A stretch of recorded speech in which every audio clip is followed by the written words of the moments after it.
This is House Planning Help episode 257. Hi there, I'm Ben Adam Smith, and this is the podcast for you if you're interested in self-build, because I'm exploring what houses we should be building in the 21st century and trying to break down the major roadblocks that may get in our way. And today, just me. It's a solo session as I look at 4 ways a self-build project can go wrong. So it's a slightly shorter episode today, and the reason being, well, I've been in the garden. It's so tricky, just balancing everything in life. And we obviously have our nice house, which is, I wouldn't say completely finished on the inside, but getting there. And a lot of the reasons that it's not completely finished on the inside are what we might touch on today. But on the outside, we obviously look out every day into this garden, which one way or another, it is going to grow. So it's certainly fun. And I've mentioned before how I really enjoy gardening and knew this was for me, but it's time consuming. Half an acre compared to when I lived in the town, and really 2 hours in the garden, that was enough to get everything back. You could always pull it back. So this is a blank canvas as well. That's the other way of thinking of this. And there's a section that's still not level, which is driving me crazy because we don't want to do anything until the autumn comes round. So that's all bumpy and weeds are popping up everywhere. And it is a bit like painting the Golden Gate Bridge, that you get to the end, and then you have to start around at the beginning again. So you go round and round in these crazy circles. So I've maybe been spending more time in the garden than I should have done. I suppose one of the unexpected elements was we've used a few things that are mature. And as my dad keeps telling me, don't do that wherever possible. If you can plant things that are smaller, they have a stronger chance of survival. And I think that's definitely the case with some of the whips for the hedges have done really well. Whereas there is another side of hedges that were root ball hedges. And there's a section that's starting to die. And I don't know whether that's my own fault, because perhaps I've just got tired of watering them and thinking, oh, I'm using so much water in the garden. Or is it? Because this all seems to be happening. There's a tree as well that's not doing too well, and it's all in one area, and even the weeds are struggling. So I'm hoping we're not going to have to dig that down and just find out what is under there. Is it just a load of rubble that is somehow hidden? It's entirely possible. Anyway, let's get on with today's podcast, which is all about ways that a self-build project can go wrong. Now, I could have done a list of 20 things that could go wrong, or 10. I think the reason I've gone for 4 is because some of these factors just ripple down. So you could say, for example, buying the wrong plot is a way that the project goes wrong. But really, this comes back to money. You can normally fix it with money. And that's why we're going to start with money right at the top. We're going in at the deep end, that this is the one thing no one wants to happen to them. And that is running out of money. And to be honest, it probably will happen to you in some degree. I've talked about being out in the garden, and the reason I'm out in the garden, if I could afford a gardener or a landscape design company to come and just do the whole garden and get it into shape, and then we can maintain it, then that's one approach. But I've got to use my own sweat equity. I knew that was coming. It's all right. I'm happy. But at some point, you will probably find your funds are running low. Hopefully it's all calculated and it's not a great surprise, but that is the flip side of it. Money is the lifeblood of a project. If you have no money, then the project will not move forward. So there's a certain amount you can do yourself, but we know this is really a team game, isn't it? You don't want to be doing lots and lots yourself, unless you're a very particular person, you know yourself well, and you know that you will get it done. But even doing it yourself is probably not what's going to happen. You're going to have a mate helping you on this. So why does it happen? Well, there are lots of reasons why it can happen. Let's run through a few of these.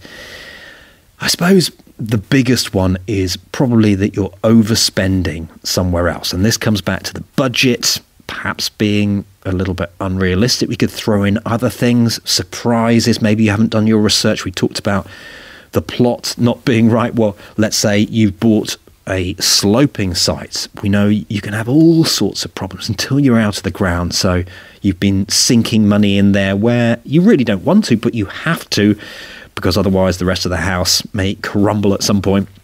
Or perhaps it's the connection to services. So the chances are, unless you're really there with the detail and have a little bit of luck, you will probably overspend to some degree. Hopefully it's not crippling, but it can be. Maybe something else, some circumstances are changing. Perhaps you've lost a job and therefore that means you can't get the mortgage that you were after, or maybe it just is reducing the amount that you've got coming in, and so that will be a problem. Maybe it's a problem on the other side. Perhaps a contractor goes bust and maybe you haven't covered yourself well enough, and so you've actually lost money, or you can recoup a certain amount but not all of it. So there are going to be multiple reasons. Hopefully the reason that this isn't happening is because you've been burying your head in the sand. You want this to happen so much that you've started and you'll run out of money, but you're thinking, well, a year or so is a long time that I will perhaps earn all this extra money and then I'll be in a better position. Don't be that person, because it's going to end in tears. Now, how do you get out of this? Well, it's very difficult to get out once you're in the middle of it. I suppose a lot of it is up front. You've got to get as detailed as possible with the numbers. So keep refining. We know the budget doesn't just, oh, there's the budget and now we can put it in the top drawer. It is a case of constantly refining that and getting the detail in there. And if you're starting and you yourself know it's not detailed enough, it's going to come back to bite you. You should always go into a project with a contingency, and maybe more than that, maybe thinking of what's the backup? What if, if that situation happens, I lose my job, what next? How can I keep things going? Because you want that construction period to just be boom, boom, boom, boom, as short as possible. There is the schedule. This is what's going to happen. We know it's all going to be over in a year or 9 months, and then happy days. You probably will find that the momentum will carry you forwards, and you'll be a bit tired at the end, but you'll be happy and you'll be in your house. So the what if backups, nobody likes doing it, but are there any wealthy family members you can get a loan from, or have you got assets that if the worst comes to the worst, it's that classic car, it's going to have to go. If you haven't, then the situation is starting to look a little bit desperate. Perhaps you could build in some contingency into your plan that maybe the garage doesn't get built till later, or there's some other element that, can you get the superstructure up? Don't go building all the outbuildings just yet. Just get all of that finished and then move on to the other things. I know it probably could make sense if you've got the money to do it all at the same time, but there is one way of cutting back and just keeping things on track. How can you solve this if the money is still an issue? Well, I've mentioned before how Alex Baines, I've learned so much from some of the difficulties that he has gone through. And more recently, when I had a chat with him, he said, well, look, the positive side is we've had the site valued, and the site, they will come out with money in their pockets, all, well, perhaps not smiling, but because the site is still worth a good wad of cash. Now, nobody wants to inherit a half-built site. He was saying, if we can take it further, if we can just see it through, then it will be worth a heck of a lot more. And obviously what they want to do is get it to a situation where they can move in and gradually be upgrading the house. Okay, you don't want that, but that is the fallback. So if you get into this situation, you want to be able to, if you can, move into the finished home. That's when you'll be most happy. But if not, can you finish off enough parts of it so that you've got a working kitchen, you've got working bathroom, and the bedrooms and things like that, so long as they got flooring and walls painted, that doesn't cost that much. You just need to be watertight, you need to be in the house, you need to have the water connected, your electric sorted out, so services all there. But really, you can't move in any earlier. You can't be camping. You don't want to be carrying on the work when really the house, it's not fit for human habitation. And I do wonder when we watch programs like Grand Designs and we see these fantastic houses, they always get to the end, they always look great. Is there a telling smile on their face, just that sort of with little cracks in it, saying, our financial situation has changed? How often is that the case, that you have sunk so much into your house that you are not in the same financial position that you were before starting that. Something to think about, particularly if you know finances are going to be tight, that is it worth it? Maybe sometimes it isn't. So that's my first point, running out of money, beware. Secondly, and I think this is the other big one, really, when I was saying, could we have fewer points, it could come down to just these 2 points alone. This is to do with a relationship breakdown. So we'll run through the various people that we're talking about here. Number one is your partner. If you're doing this together, if there are any troubles in the relationship to begin with, then I think they're going to be put under stress as you go through a project. There's just no two ways about it, that there will be constant decisions that are having to be made. You've got normal life carrying on around you. And yeah, sometimes you may disagree over a key part of what is happening. You know, so if you've got these disagreements behind the scenes, then if you've got two conflicting opinions and you're not the sort of couple that are going to work through it nicely, you know, I'm very pleased that I've done a few things now with Kay. We've traveled around the world together. We've built a house together. And I think, yeah, okay, there are the moments when you're going to clash, but we've got through them and come out the other side. And to be honest, I can't remember any of them now. Nothing major. Although the other day, Kay did comment on the windows again. That was something that I pushed through, and I was a bit upset about that because I love my windows. Delve back into the archive if you don't know what I'm talking about there. So that's the partner. A breakdown in relationship with the architect or builder. This can just send things off on a nasty direction, and sometimes there is no great solution to it. What if you're faced with that situation of the workmanship is not up to scratch? Yes, you can throw the contract in their face and say, you know, you have signed this, but really the only way you're going to get it resolved is legal action. And do you really want to do that? So trying to keep things as amicable as possible is a good idea. You know, perhaps it's you. Maybe you as the client are being the problem. You haven't done this before. You're being too demanding. Maybe you're looking over everyone's shoulder and telling them how it should be. You've got to trust them. You know, you hire a team to get on and do it. And if you want to be the person building the house, well, that is another choice. Maybe you should have gone down that route. But if you're hiring other people, just let them do the job. The other people that you've got to think about actually are your neighbors. That no one likes change. No one likes disruption. There's going to be noise. Perhaps the builders are swearing. Maybe your neighbors can't get the car in because they're being blocked for some reason or other. So falling out with the neighbors. Then you've got to live next to your neighbors. So it's not easy. Try and keep them on side as much as possible. Keep things polite. Keep it official. Hopefully there are no disputes as well over boundaries or anything like that. These things can crop up. And the other thing to remember is at the end of this, hopefully this is a relationship that can heal. Not always, but once all the diggers disappear and peace returns, then maybe just wait a few months and have some sort of peace offering, but hopefully things will improve. I think the big one here is that breakdown with an architect or with a builder. How could you fix it? Well, you could part company. I think you have to be realistic here that no one likes picking up a project, first of all, so it's probably going to cost you. It's certainly going to be a delay. But again, rewinding a bit, you know, is there a reason? What's the root cause for the fallout in the first place? Is it something that could have been fixed earlier on by a bit of honesty?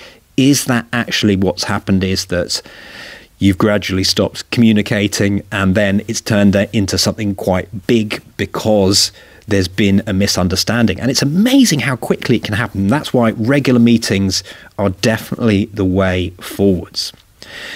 So look, those are the two big ones. Now, I debated about this third point, whether it actually slotted under a relationship breakdown, but I don't think it does. I think it's on its own here, which is why I put it there, and that is stress overload. Okay, now we can all take a certain amount of stress, but there will be a breaking point. And who knows what that breaking point will mean? It might mean you get very, very angry. It can trigger off other things, can't it? We can go back to that relationship breakdown. So we've got to be very, very careful that we don't end up here. So why does it happen? Probably the main thing is you've just got too much going on. There's only so much you can take. And I've told you about this before. I feel I had a certain amount. It's definitely gone now, but at the end of the project, I had fatigue of just, oh my goodness, this is tiring. And I know my friend Mike Coe, he's talked about it as well. His construction schedule is going to take a little bit longer. So I hope that he can just battle on through. But at some point, if you're actively involved, you will probably find that you get not just tired, but you need to take a break. Could it be disorganization as well that is the trigger for this?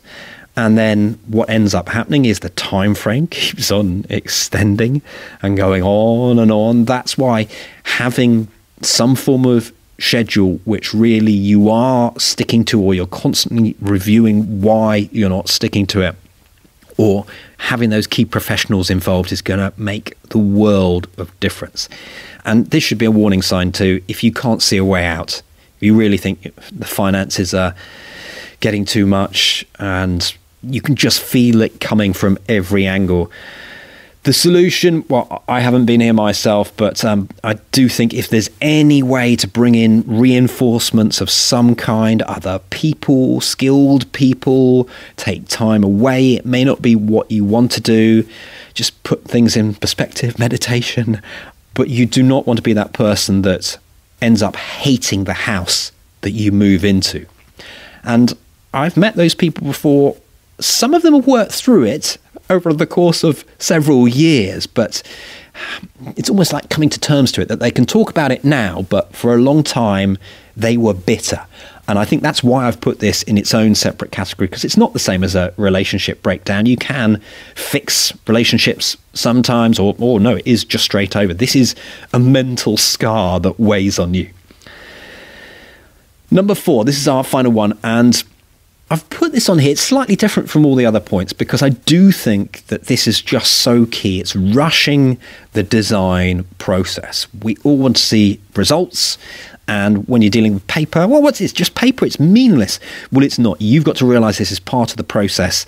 And isn't there some saying of every penny you spend in the early days is a pound saved later on? I've probably got that completely wrong, completely butchered it. But it's true that when things aren't moving forward in those early days, maybe you can't find land, well, don't begrudge it. Just get all the work done that needs to get done. Get that dreaming going. How are you going to live in the house? What is going to be important for you in this new home? What are the priorities? Not everything can be top of that list. You're not going to get everything you want, but if you know all of those things, one thing that I absolutely love about this house, and the first day that we opened the door, it just felt like home, because we lived in those plans. We knew what it would feel like, and it felt exactly like that. We'd watched it come about and thought, it's the same with the mood boards from our interior designer. I remember looking back at the mood boards and thinking, hey, that's our house. These mood boards are accurate. And so that lovely visualization, and then comes the day when you move in, that exciting point, and everything feels like what you've been dreaming of. What you really don't want to happen is end up in a house that doesn't meet your expectations. And that is something to cry about. Or there's something that you want to change that just, it's structural. It's maybe you wanted to go to passive house, but you didn't go down that route. You've got to live with those consequences because they're just not things that you can change. So how can you overcome the challenges of rushing the design process? In hindsight, obviously, this is easy to say, well, if you haven't got there yet, just make sure you're completely happy with what you're building. I would thoroughly recommend 3D visualizations. And I remember, I'll give you an example from my own project. And this was, we'd had all the visualizations of the house, so we knew exactly what the house was going to look like. We were happy with that. But it was only when we were trying to understand the space inside, and we'd got a visualization of the kitchen we were going to have, that we realized that it wasn't quite big enough. So we could have continued as it was, but we changed things in the design process. And I think this was Kay that spotted it. She was absolutely right that I spend a lot of time in the kitchen. In fact, that room, that living space is where we spend a lot of our life, which is why it's our biggest space in the house. And we were right to say, well, let's have a smaller laundry room because it's just a laundry room. You know, it's not going to matter. And everything else has just now, you know, it feels exactly as we would have wanted it to be. So it's okay doing those things in the design stage. Obviously, you don't want to get too far into the design stage and all the technical design, but better to do it then than in the construction phase. Another thing to remember is to keep researching when you haven't found that plot or when things aren't moving forwards. Don't just stand still. It can be nice sometimes to take a breather, but if you can, keep visiting houses, keep developing your brief. If you haven't got a nice solid brief and you look at it and think, yeah, this is all right, then maybe trouble is awaiting you further down the line, because you want that brief to communicate to your designer that this is what you want. You know, they're not psychic. They need to know the important things. And when they say them back to you, you should be going, that's it. They've got it spot on. I'm happy with where we're going with this. And part of their responsibility as well is making sure everything is properly specified. We went to tender with our project, and that was eye-opening, really. The level of detail. It's obviously going to be difficult if you haven't been through this before, knowing that you've got that level of detail there. But I was very pleased to see, and I suppose with every project going forwards now, I will understand why you need that level of detail and to have it as soon as possible. Again, just constantly refining. So there we go. We'll do a quick recap of those 4 points. Number 1, running out of money. This is a way, the top way really, the project's going to go wrong. Number 2, a relationship breakdown. Number 3, stress overload. Things just turn nasty. You're a broken person afterwards. And number 4, rushing the design process. I suppose that this one is mainly about regret. Yes, you could knock the house down and start again, but I don't think you're going to want to do that. You could sell it, I suppose, give someone else all the things that you know are wrong, but you can escape. Check out the show notes for this episode, houseplanninghelp.com/257, where you can review my list. If you've got a comment or you'd like to ask a question, scroll down to the bottom of the show notes. Once again, houseplanninghelp.com/257.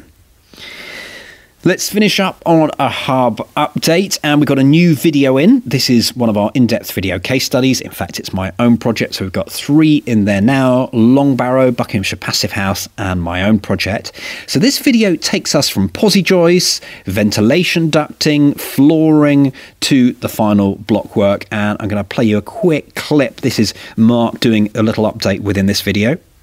We are now at wall plate height on the back elevation, which is slightly lower than the wall plate will be on the front elevation. So in the next couple of days we'll get up to ready for the next lift of scaffold, which is, we'll then have 2 or 3 courses of block work up to wall plate height on the front elevation, and then start putting the roof trusses on. And I think our next video will be about the trusses, and that's when the superstructure, it starts to feel in its final stages and you're getting close to being watertight. Very, very exciting to see a building there, even though sometimes when you're watertight you think, oh, we're very nearly there. Oh, you've got ages. You've got ages. Sorry to break it to you. Also this month in the Hub, our live training session is with Kate de Selincourt, who has done a ton of writing all about ecological housing. Most of the time she pops up at Passive House Plus. She's done a lot of good research around health too, so I think that's the angle that I want to take for this call. So we have our conference call once a month where we can jump on, we learn a little bit, you can fire questions as well. We've also got my office hours, which is a regular hour where you can get in touch and talk through the latest challenge on your project, and I'll give you feedback, maybe share resources that will be useful for where you're at. We've got the forum. This is a place to go and to chronicle your journey. David Reed has done such a good progress log of his project and some of the ups and downs, so I think that these are always good to read, but even better when you're honest. And the other thing that I love is that you can see how far you've come and how you've developed as a person. So we've got progress logs in the forum and our selection of courses that we're always trying to add to and refine as well. So all of that in the hub. Come and take a look. houseplanninghelp.com/join. So that's where we leave it for another session. Thank you so much for staying with me right to the final words. The House Planning Help podcast is produced by Regen Media, content that matters.